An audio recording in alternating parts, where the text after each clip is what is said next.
4월 17일 수요일 기도를 돕는 그 사랑 매일 묵상 시작하겠습니다. 오늘은 시편 35편 두 번째 시간입니다. 시편 35편은 다윗이 억울한 일을 많이 당해서 하나님께 기도하는 장면인데 내 기도가 내 품에 돌아왔도다. 지금 그렇게 고백하는 13절의 말씀이 있습니다.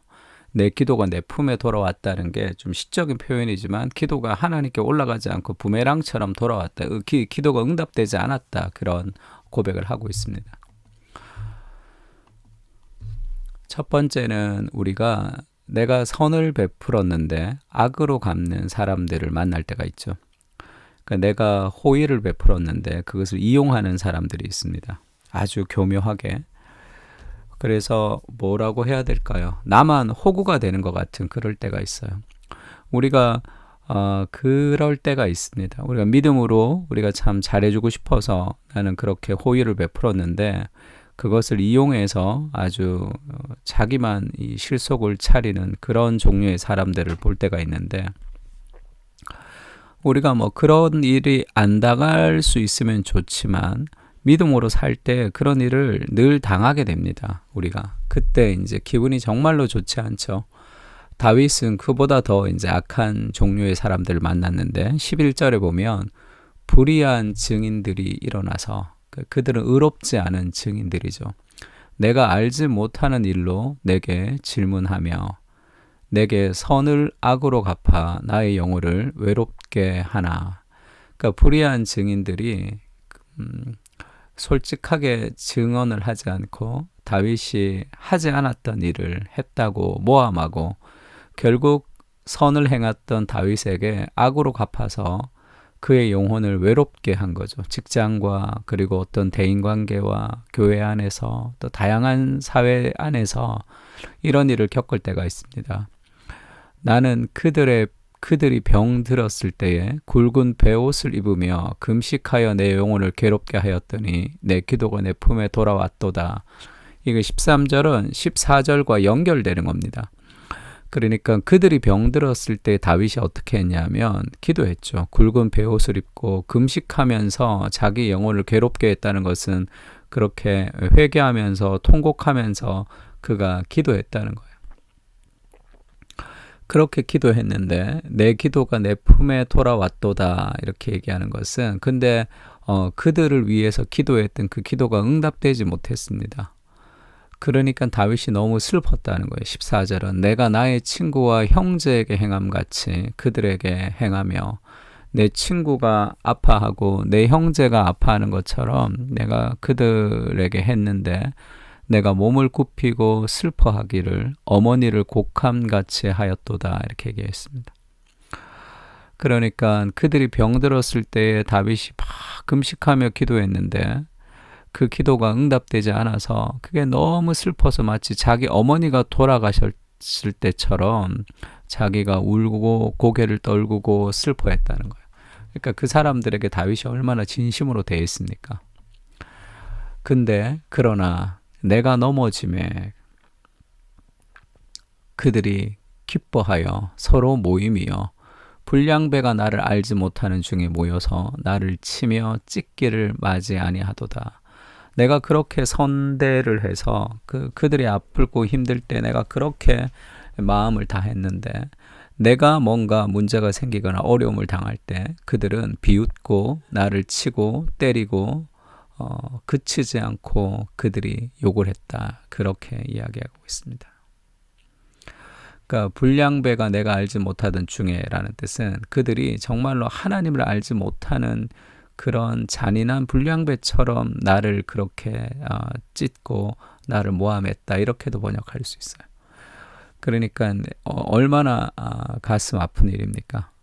그러니까 어디 힘든 사람들이 있어서 이제 그 사람의 힘든 것, 그 사람의 어려운 것을 내가 대변하기 위해서 그렇게 이제 그 사람들을 위해서 싸워야 될 때 싸우러 나갔는데 결국 그들이 내 등에 칼을 꽂고 도망가는 그런 일들이 많이 일어나죠.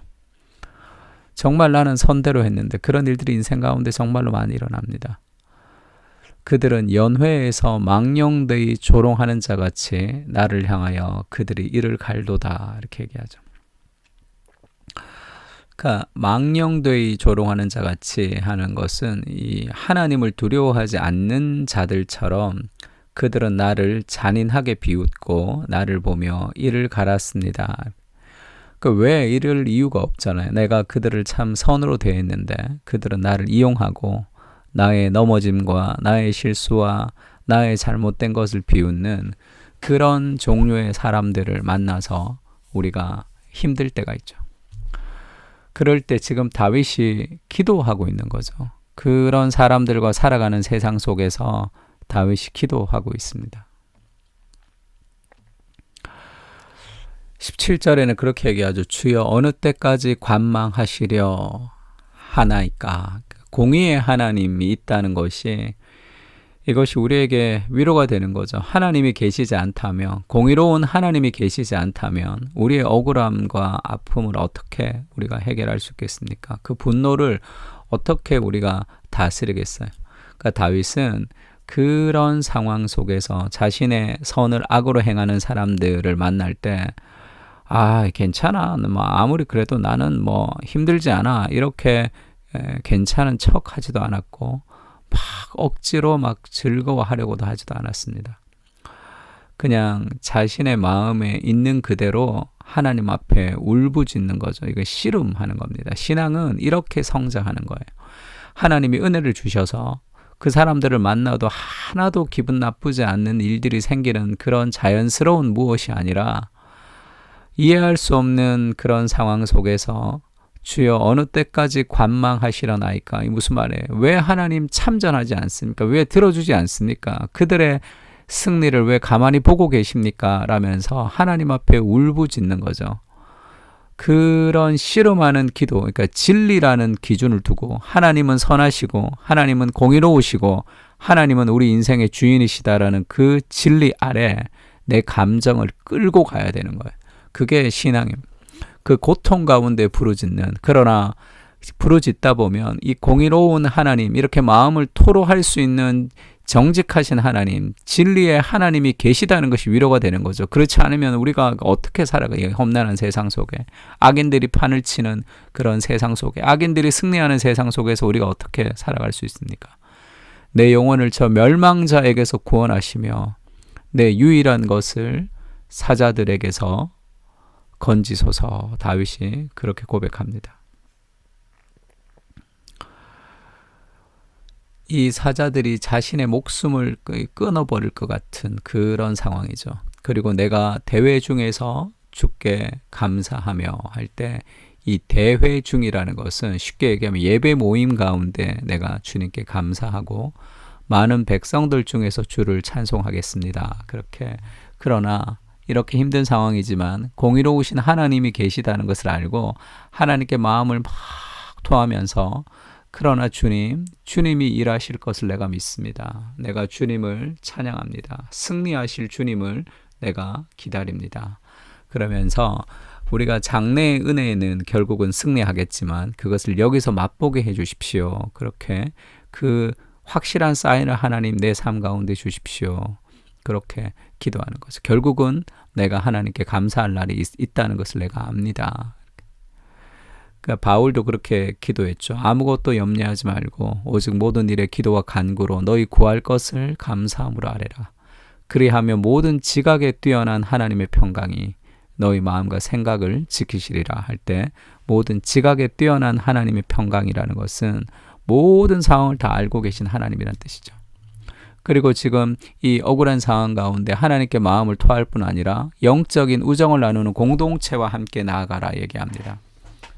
18절에 보면 내가 예배 모임 중에 감사하고 많은 백성, 그러니까 영적인 공동체 은혜를 받는 사람들과 함께 마음을 토하고 같이 하나님께 기도하는 거죠. 그래서 우리가 그런 억울한 일을 당했을 때 그리스도를 기억해야 되고, 이 시편은 우리의 심정을 가지고 기도하고 다윗이 기도한 거지만 예수님도 이 시편을 가지고 기도했다는 것을 좀 알아야 됩니다. 그래서 예수님이 내 마음을 아시는 거예요. 예수님은 정말로 사랑하는 제자에게 배신을 당하기도 했죠. 그는 육체에 계실 때에 자기를 죽음에서 능히 구원하실 이에게 심한 통곡과 눈물로 간구와 소원을 올렸다. 예수님의 인생도 정말로 억울한 일, 고통스러운 일, 그런 심한 통곡과 눈물로 하나님 앞에 기도해야 되는 그런 인생을 예수님이 사셨습니다. 우리도 그리스도를 따라가는 사람으로 심한 통곡과 눈물로 간구해야 되는 그런 억울한 일들이 있죠. 그러나 그렇게 기도할 수 있는 하나님이 계시다는 것으로 우리의 마음을 하나님께 토해야 되는 거죠. 그리고 두 번째는 예수님이 제자들에게 마음을 나누시기도 하죠. 말씀하시되 겟세마네에서 예수님이 내 마음이 심히 고민하여 죽게 되었다. 나 너무 힘들다. 나 죽을 것 같다. 하나님의 아들이신 예수님이 채통도 없이 어떻게 십자가 앞에서 그렇게 벌벌 떨면서 제자들에게 그 얘기를 합니까? 인생은 힘들고 어려운 것을 함께 나눌 수 있는 친구가 필요합니다. 내가 심히 고민하여 죽게 되었다. 같이 기도해달라 얘기하죠.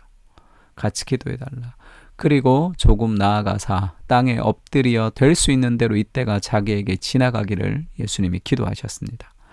우리는 연약한 존재로 그 삶의 수많은 억울한 일들을 하나님과 그리고 함께 기도하는 영적인 공동체와 함께 나누며 하나님 앞에 나아가며 진정한 승리를 기다리는 거죠.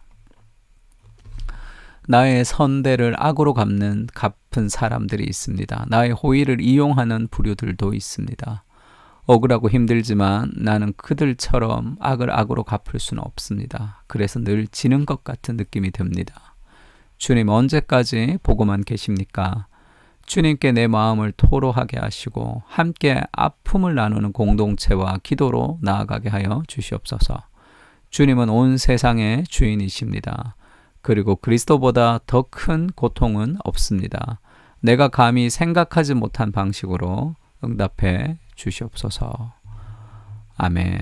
우리 다 같이 이 마음을 가지고 마음을 다해서 우리 시편을 함께 기도했으면 좋겠습니다.